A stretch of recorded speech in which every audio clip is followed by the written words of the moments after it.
kata Nabi di dalam hadis Bukhari, may yuridillahu bihi khairan, yang terkenal kan yufaqihu fiddin, itu yang terkenal. Ternyata ada dua modelnya. Ada may yuridillahu bihi khairan yufaqihu fiddin. Siapa yang Allah pengen kasih dia kebaikan agama, kebaikan, Allah akan buat dia mengerti halal dan haram. Itu berarti Allah sayang sama dia. Ini satu model hadis. Ada model yang kedua, mirip redaksinya. May yuridillahu bihi khairan yusib min. Hadis Bukhari. Siapa yang Allah pengen ngasih dia kebaikan, Allah uji. Hah? Kok gitu caranya? Ternyata kayak gitu rahasianya. May yuridillahu bihi khairan, may yuridillahu bihi khairan. Siapa yang Allah pengen ngasih dia kebaikan, Allah kasih dia musibah atau ujian. Kenapa bisa seperti itu, Ustaz? Fa inna ma'al usri yusra, inna ma'al usri yusra. Seolah-olah Allah bilang di dalam ayat itu, kalau kalian mau dapat kemudahan, biasanya lewatnya kesusahan dulu. Kalau kalian pengen dapat keberuntungan, biasanya dapatnya kerugian dulu. Tapi keberuntungan dan kerugiannya pasti gak sebanding. Keberuntungannya jauh lebih besar daripada kerugiannya. Kerugian itu kayak modal doang, DP. Jadi kalau kita mau dapat kejutan dari Allah, Allah kasih kita DP. DP-nya apa? Ujian. DP-nya musibah. DP-nya rasa gak nyaman. Itu DP tuh. DP terhadap apa? DP dari Allah terhadap hadiah-hadiah besar yang Allah pengen ngasih ke kita setelahnya. Cuman banyak orang yang menolak DP ini. Sama kayak kita misalnya. Kalau kita mau ngasih dia hadiah, kita kasih dia kayak kejutan dulu. Dia lagi ulang tahun nih, disiram air dulu.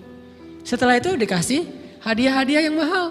Rela gak disiram air demi hadiah? Rela, udah siramin lagi aja. Kalau setelahnya ada hadiah. Yang kita gak rela, kalau setelah disiram, disuruh bersih-bersih sendiri dan gak dikasih apa-apa, kan gak rela tuh. Berarti ini bab iman. Yakin gak kalau Allah tetap ngasih hadiah? Kan sabar dan iman itu ternyata tahu aman, kembar. Kalau kita yakin Allah ngasih hadiah setelah ngasih kita DP ujian, ya kita akan sabar. Gak apa-apa deh, bentar lagi mau dikasih hadiah, digini-giniin juga gak masalah.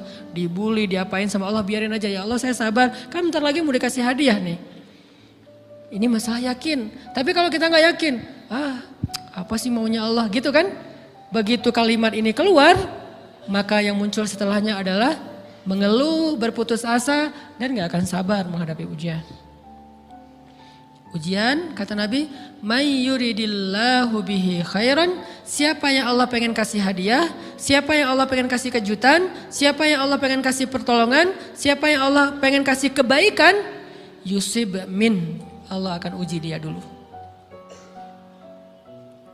Ini sunnatullah, sehingga kalau kita lagi diuji, yang kita lihat jangan ujiannya, apa setelah itu. Gimana ngelihatnya Ustaz gak kelihatan? Dengan mata hati. Istafti qalbak, tanya kepada hatimu, kelihatan gak? Dengan mata hati. Gimana ngelihat dengan mata hati? Dengan iman, saya percaya Allah pasti ngasih kebaikan setelah ini. Orang Allah sendiri yang ngomong, gak ada satu huruf pun di Al-Quran yang salah. Apalagi satu ayat, apalagi dua ayat. Fa inna ma'al usri yusra, ditegesin lagi. Inna ma'al usri yusra.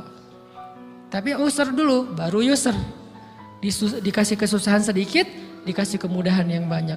Dikasih kesusahan sedikit, dikasih kemudahan yang banyak. Ini yang kita coba bangun tajdidul iman. Bangun memperbaharui yakin. Sehingga ketika kita diuji, sedih, wajar. Mengaduh sedikit bukan mengeluh ya. Kalau mengeluh kan nyalahin Allah. Kalau ngaduh, yang namanya orang dicubit kan, itu ngaduh. Tapi kalau, apa sih maunya Allah? Nah itu ngeluh. Antara mengadu dengan mengeluh berbeda. Mengaduh, itu manusiawi. Sedih, itu manusiawi. Air mata bahkan bukan hanya manusiawi, itu rahmat dari Allah. Orang yang gak bisa menangis itu yang bahaya. Kalau kita masih bisa menangis, berarti kita masih peka hatinya. Bukankah anak kecil paling sering menangis? Berarti hatinya peka. Siapa lagi selain anak kecil yang paling sering menangis? Cewek. Cowok itu emang gak punya perasaan, makanya jarang nangis. Cewek dikit-dikit nangis, jangan bilang, cemen banget sih nangis, cengeng apa. Enggak, karena dia perasaannya lebih peka dari kita. Itulah kenapa Allah menitipkan bayi kepada perempuan. Kalau dititipin ke laki-laki hancur. Di balik kepekaan perempuan, di balik sensitifnya perempuan, di balik perasaannya yang luar biasa, di situ Allah Subhanahu wa taala menitipkan amanah, dia yang paling baik dalam merawat bayinya. Perempuan secara umum mungkin lebih banyak bicara daripada laki-laki ya. Walaupun ada orang yang perempuan pendiam banget, ada yang nggak ngomong sama sekali, misalnya diem-diem aja, ada. Tapi secara umum perempuan lebih banyak berucap daripada laki-laki. Emangnya ini kekurangan? Bukan. Ini kelebihan. Kalau dia berikan itu dalam hal yang tepat. Apa yang tepat? Mendidik anak. Justru karena perempuan banyak ngomong, lebih baik dalam mendidik anak daripada laki-laki. Laki-laki itu kurang mendidik, kurang mengedukasi kepada anak dengan usia tertentu karena dia jarang memahamkan. Salah hanya marah, salah hanya ditegur. Kalau ibunya jelasin nah gini sebelum tidur ibunya yang ceritain banyak cerita. Saya sendiri ngalamin sering mana seorang ayah sama ibu interaksi sama anak dalam bentuk verbal. Sering ibu. Jadi menangis itu rahmat dari Allah. Gak apa-apa nangis saja. Dan itu tidak disebut mengeluh. Kamu kok nangis sih? Kan orang Islam harus sabar. Emangnya nangis dengan sabar itu bertolak belakang? Sabar tetap sabar ya, nangis jalan aja terus nangis. Nangis apa pakai nangisnya nggak cuma nangis doang, emotikonnya juga nangis, berderai-derai gitu. Sampai air matanya menggenang gitu kan ya. Boleh lah. Ditambah lagi dengan visual menangisnya posting bahwa dia lagi tertusuk duri dengan postingan kaktus atau apalah. Dia pengen share ke semua orang bahwa saya sedang sedih. Sehingga nanti ketika ada orang yang menghibur dia dengan sedikit kata-kata yang sabar ya segala macam, wah makin berderai-derai. Itu belum jadi. Kecuali dia keluarkan kata-kata mengeluh, baru dia disebut orang yang banyak mengeluh, berputus asa. Kalau mengaduh wajar. Walaupun ada nabi udah diuji berat gak mau mengaduh, apalagi ngeluh. Zakaria digergaji mengadu aja enggak. Kenapa? Karena kata malaikat kalau kamu mengaduh sedikit aja, maka Allah Subhanahu wa taala akan menghancurkan kaum ini. Dia kasihan kepada kaumnya enggak mau mengaduh. Satu-satunya orang yang kita tidak boleh mengaduh hanya orang tua.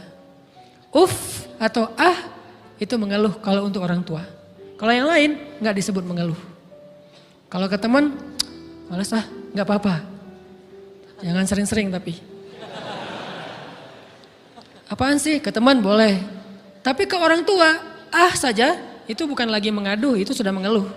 Khusus untuk orang tua. Kalau di antara manusia.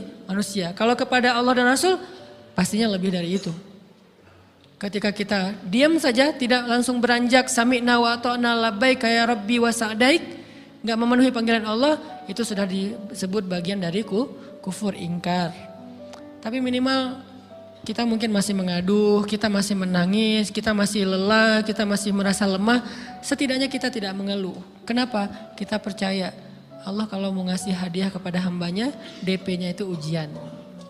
Dan yakinlah hadiahnya minimal 10 kali lipat lebih baik daripada ujian itu.